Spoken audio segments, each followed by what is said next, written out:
Você acredita na vida após a morte? Você acredita que existe algo depois que nós morremos? Você acredita que a nossa vida vai para muito além do cemitério, vai muito para além daquele lugar na qual nós, alguns dizem, vamos descansar em paz? Você acredita que a vida é mais do que nascer, crescer, trabalhar, se aposentar, usufruir dessa vida e depois morrer? Pois é, eu acredito nisso. Hebreus capítulo 9, o versículo e o capítulo que nós vamos estudar hoje, fala a respeito dessa verdade, dessa reflexão. Se Deus é tão bom, por que existe a morte? Primeira coisa que eu quero dizer para você é que Deus nunca desejou a morte do ser humano. Deus nos fez a sua imagem e semelhança. E por isso Deus é eterno, Ele nos fez para viver eternamente com Ele. Só que, fruto da desobediência, a nossa rebelião contra Deus, de viver independente dEle, de vivermos como Deus, donos do nosso próprio destino, então nós acabamos nos afastando do Senhor. E adentrou na história da humanidade a maldade, o olhar pecaminoso, a falsidade, a calúnia, a difamação, o ódio, a violência. E quando Deus ele reparou no que havia acontecido, a desobediência do ser humano, que se rebelou contra esse Senhor, em vez de viver debaixo dessa autoridade de Deus, acabou vivendo conforme queria, Deus, Ele expulsa o ser humano do Éden e lhe dá uma validade na sua vida. Por quê?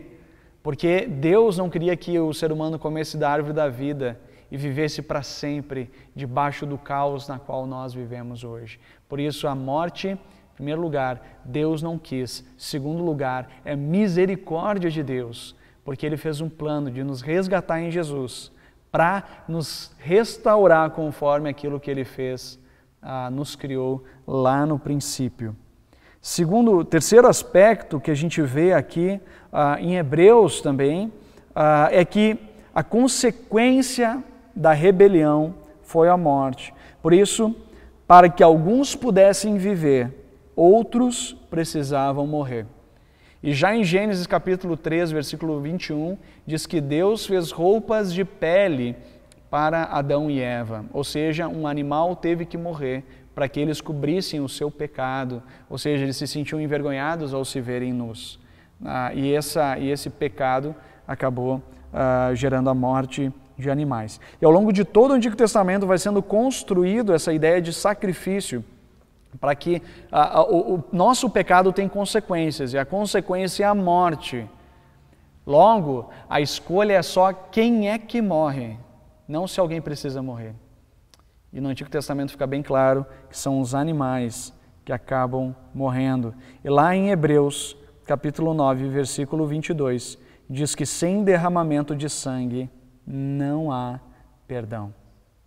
Por isso que Jesus é o Cordeiro de Deus que tira o pecado do mundo. Jesus é esse sacrifício perfeito, que nos perdoa, que nos lava pelo seu sangue. Nós não merecíamos, mas Ele, por amor, morreu em nosso favor. E eu quero terminar com um verso, já no final desse capítulo, que diz assim: da mesma forma como o homem está destinado a morrer uma só vez, e depois disso enfrentar o juízo. Temos apenas uma vida.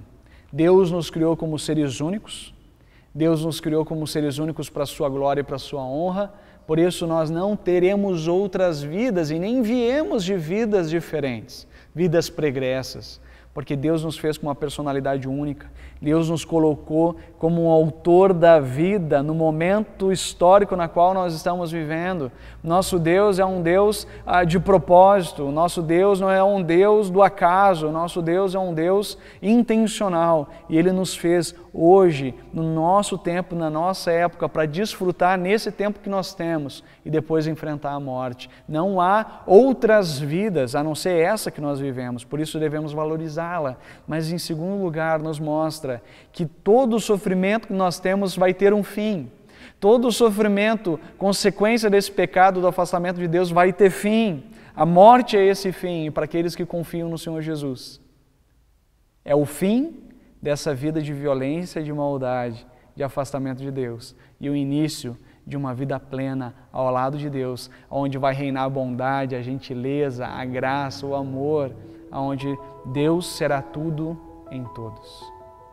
Que o Senhor possa cuidar de você e possa lhe dar essa esperança da vida que Cristo conquistou por nós na cruz. Que Deus te abençoe.